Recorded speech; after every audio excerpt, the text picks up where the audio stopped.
Marcus was gliding backwards across the concrete when he noticed the figure in the fedora. The beat from his small radio pulsed through the warm Los Angeles evening as he spun, kicked, and leaned in perfect synchronization. He'd been performing outside the recording studio for months, hoping someone inside would notice. But he never imagined that someone would be watching from the shadows, someone whose silhouette was unmistakable even in the dim streetlight. The man stepped closer, and Marcus caught a glimpse of the single sequin glove catching the neon glow. His feet froze mid-moonwalk. Some encounters change everything in an instant, and Marcus was about to discover that talent, when witnessed by the right person at the right moment, has the power to rewrite destiny itself. Marcus Williams had been on his own for 8 months, and the streets of Los Angeles had taught him that survival required more than just hope. It required talent that people would pay to see. At 15, he'd aged out of his last foster placement, with nothing but a worn duffel bag, $23, and an unshakable belief that Michael Jackson's music held the key to something better. The Santa Monica Pier had become his stage, his sanctuary, and his lifeline all rolled into one. Every morning, Marcus would spread out his makeshift dance floor, 3 pieces of cardboard he'd found behind a moving company, carefully taped together and decorated with silver spray paint to catch the California Sunday. His boombox, a battery-powered relic he'd bought at a pawn shop for $12, became his backup band, his orchestra, his entire world. But Marcus wasn't just copying what he saw on MTV.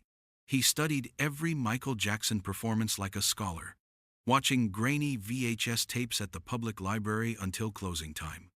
He'd memorized not just the choreography, but the subtle shoulder movements, the precise timing of each spin, the way Michael's voice would catch with emotion on certain notes.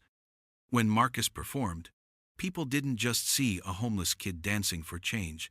They saw something that reminded them why they'd fallen in love with the king of pop in the first place. The tourists and pier regulars knew him simply as MJ Mike, the kid who could moonwalk backwards for 50 feet without missing a beat.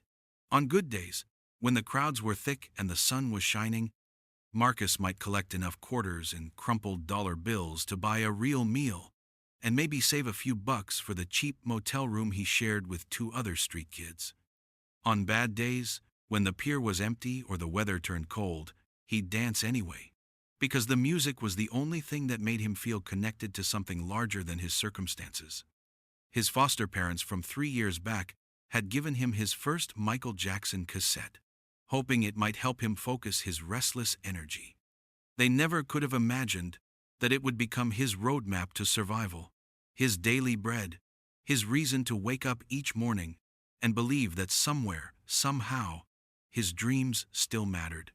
As the summer of 1987 burned bright over Los Angeles, Marcus packed up his cardboard stage and headed toward his usual spot, unaware that this particular evening would change everything he thought he knew about possibility.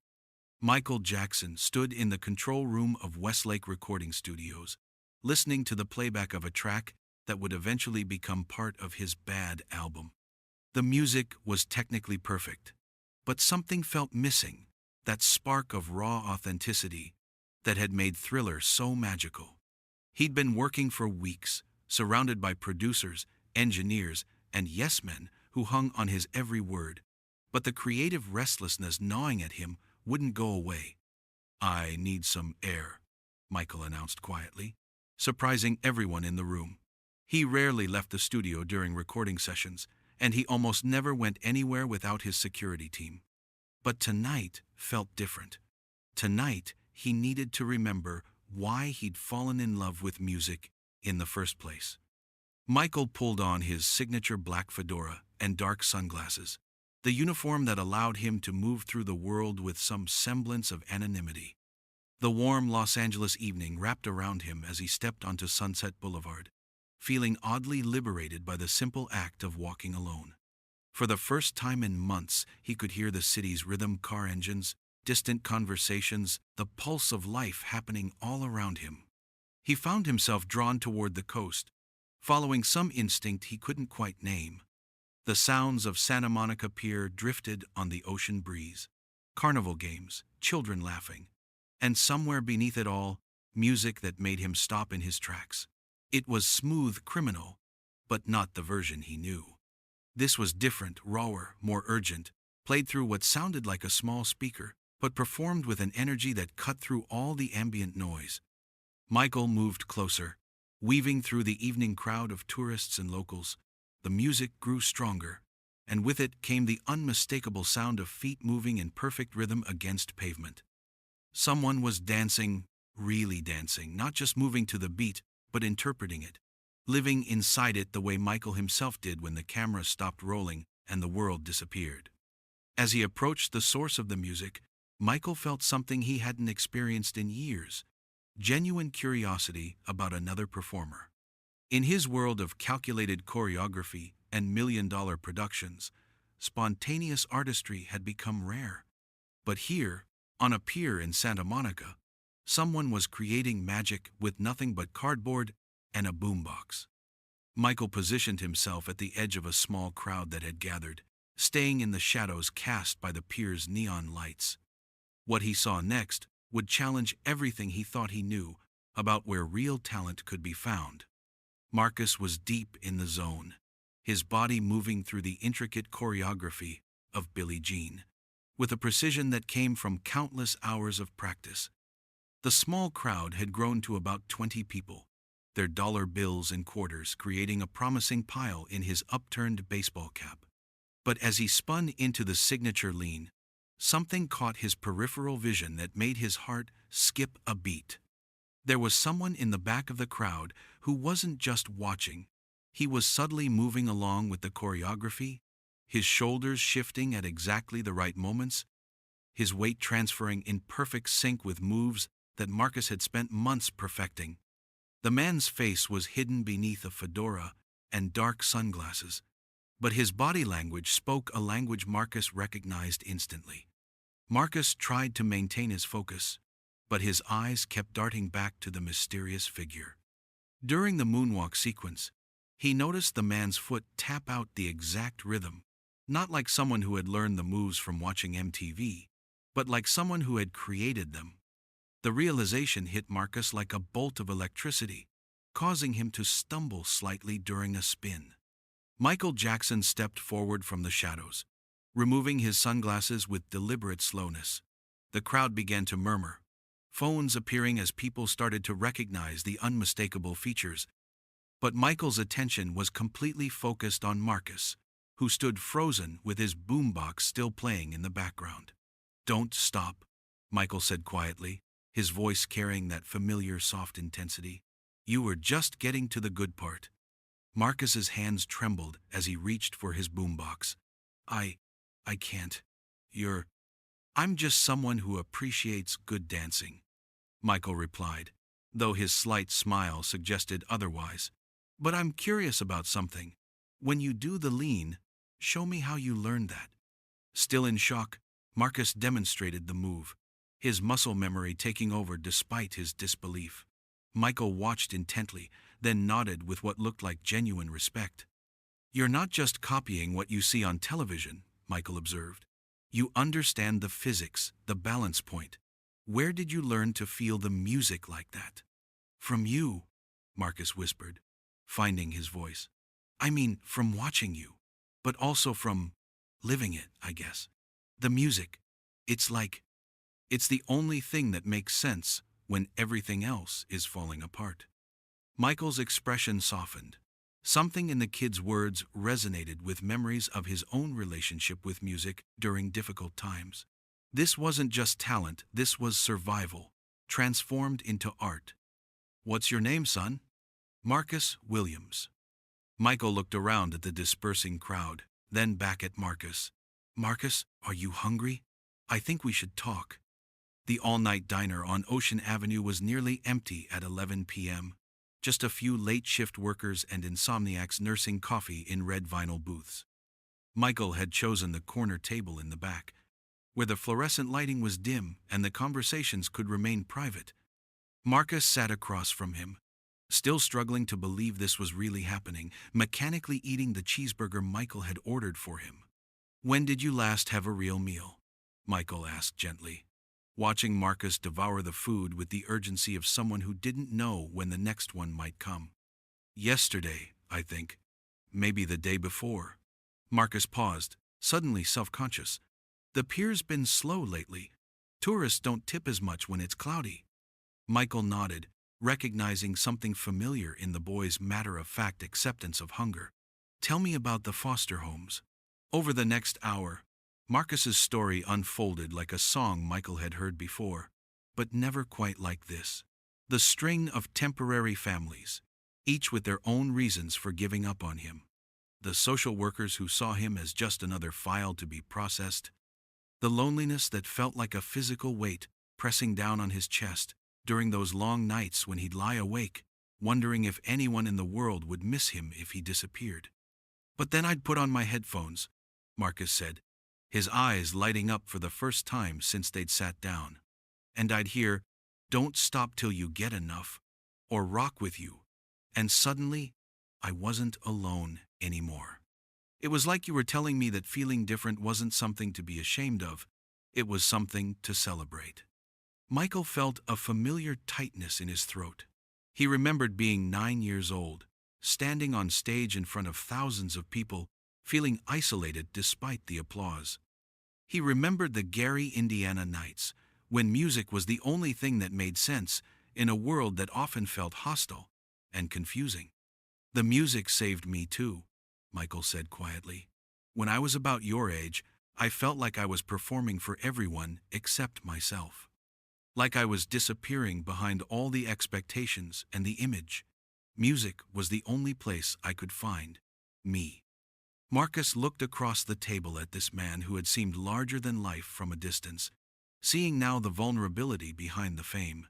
"Is that why you walked alone tonight, to find yourself again?" Michael smiled, the first genuine smile Marcus had seen from him.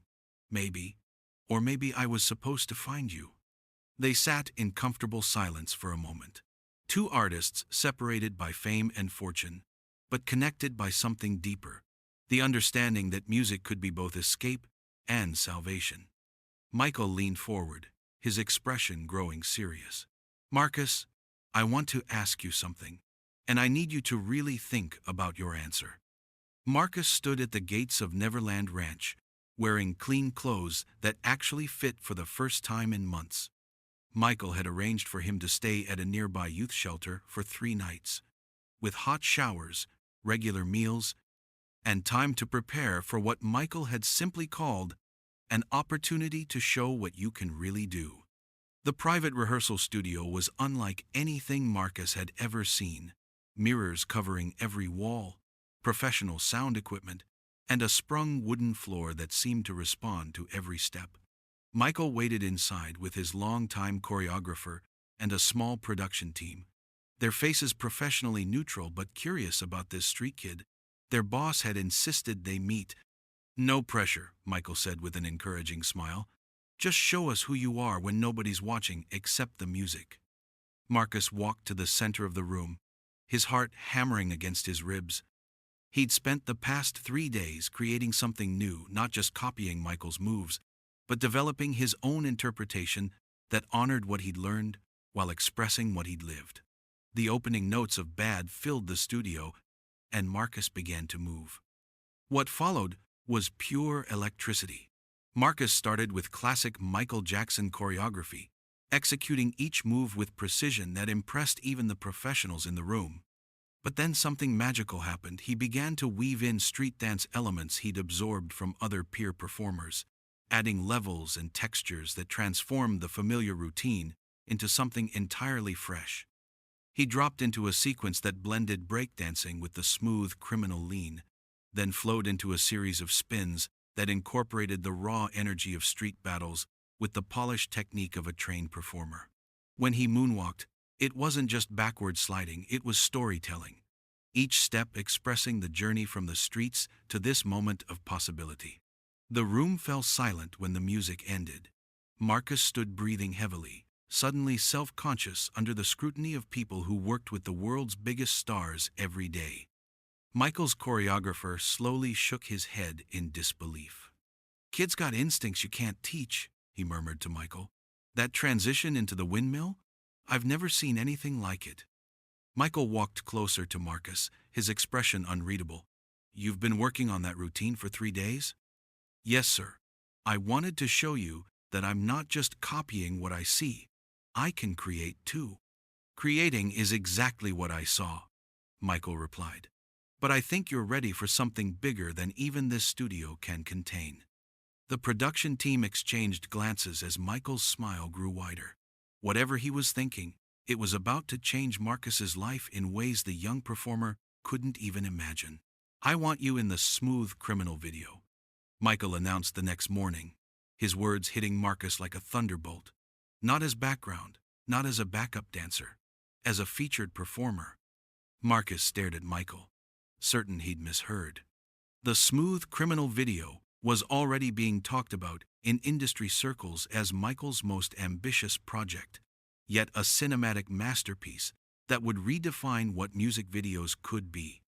And now Michael was offering him a place in it. But I'm nobody, Marcus whispered. I'm just a street kid.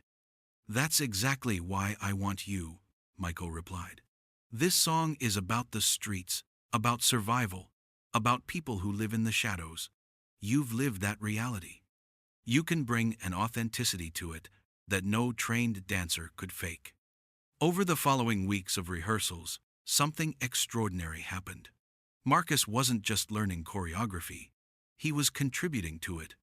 During one session, as they worked through the pool hall sequence, Marcus suggested incorporating a move he'd developed during his peer performances, a fluid transition that captured the feeling of disappearing into a crowd when trouble approached.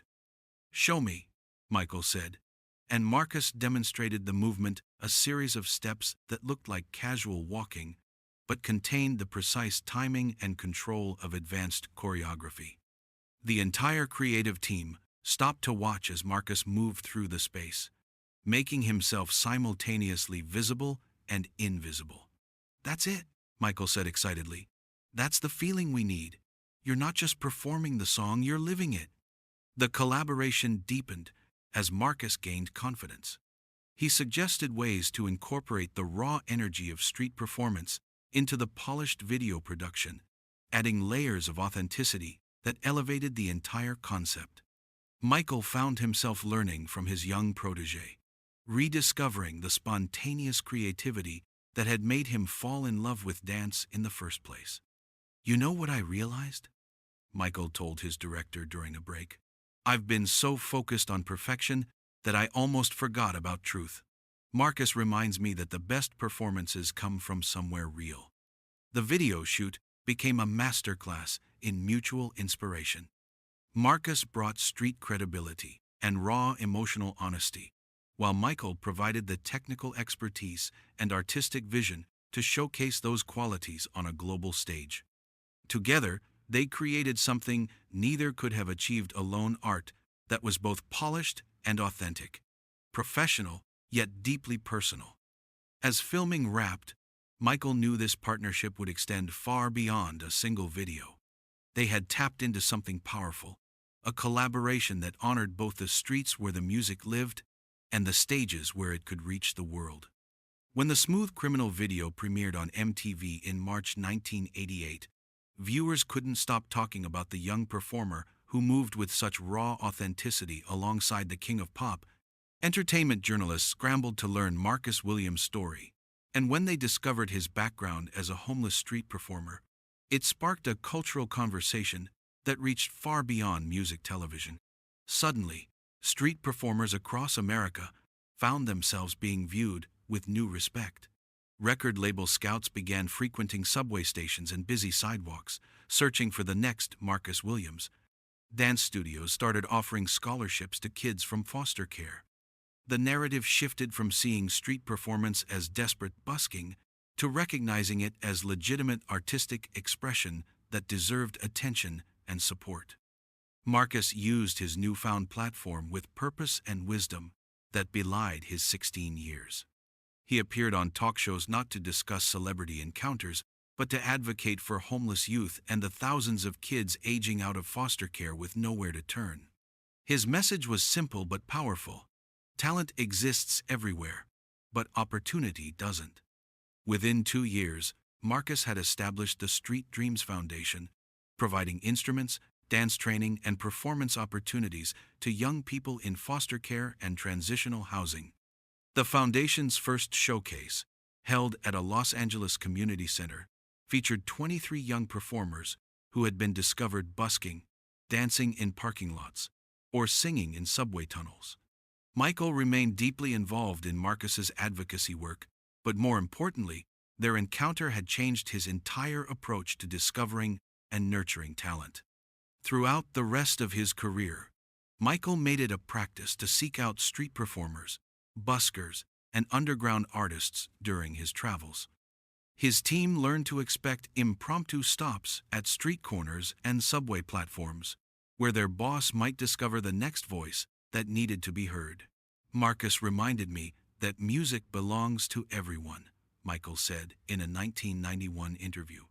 The moment I stopped looking for talent only in traditional places was the moment I started finding the most extraordinary artists.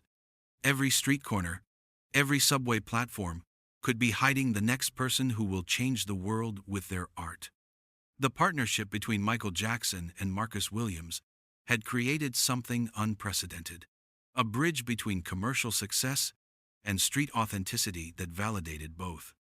It proved that mainstream entertainment could elevate underground talent without diminishing its power, and that raw artistic expression could enhance, rather than threaten, polished production. As Marcus's foundation grew, and Michael's commitment to street-level talent scouting became legendary, their story became a template for how the music industry could better serve the communities that had always kept its spirit alive. 25 years later, Marcus Williams stands on the Santa Monica Pier, where his life changed forever, watching a new generation of street performers chase their dreams on the same stretch of weathered planks. Now, a successful choreographer who has worked with artists from Beyoncé to Justin Timberlake, Marcus still returns to this spot every year on the anniversary of that magical evening in 1987. A small bronze plaque embedded in the pier railing marks the location where he first moonwalked for Michael Jackson. It reads simply, "Dreams begin where someone believes, in memory of Michael Jackson, and in honor of all street artists who keep music alive." The plaque was installed by the city after Michael's passing, funded by donations from artists around the world who had been inspired by the story. Marcus's Street Dreams Foundation has grown into a national organization that has provided opportunities to over 10,000 young performers from disadvantaged backgrounds. 12 of his former street kids have won Grammy nominations, and hundreds more have found stable careers in entertainment, education, and arts advocacy. But the numbers, impressive as they are, tell only part of the story.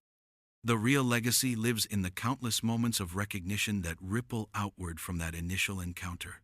Music industry executives who now regularly scout underground venues, choreographers who seek out dancers in community centers rather than elite academies, established artists who remember to look beyond the spotlight for their next collaborators.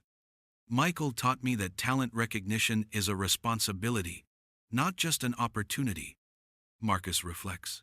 When you have the power to change someone's trajectory, you have an obligation to use it. The entertainment industry itself has been transformed by their example. What was once considered alternative or underground is now actively celebrated and sought after. Street dance competitions are broadcast on major networks. Buskers are invited to perform at award shows. The boundary between legitimate and street artistry has blurred beyond recognition. But perhaps the most profound impact is simpler and more universal. Their story reminds us that extraordinary talent surrounds us daily, often in the most unexpected places. It challenges us to really see the people we pass on the street, to listen to the music coming from subway platforms, to recognize that the next world-changing artist might be performing for spare change just around the corner. Michael Jackson could have walked past that evening in 1987. He could have enjoyed the performance and moved on.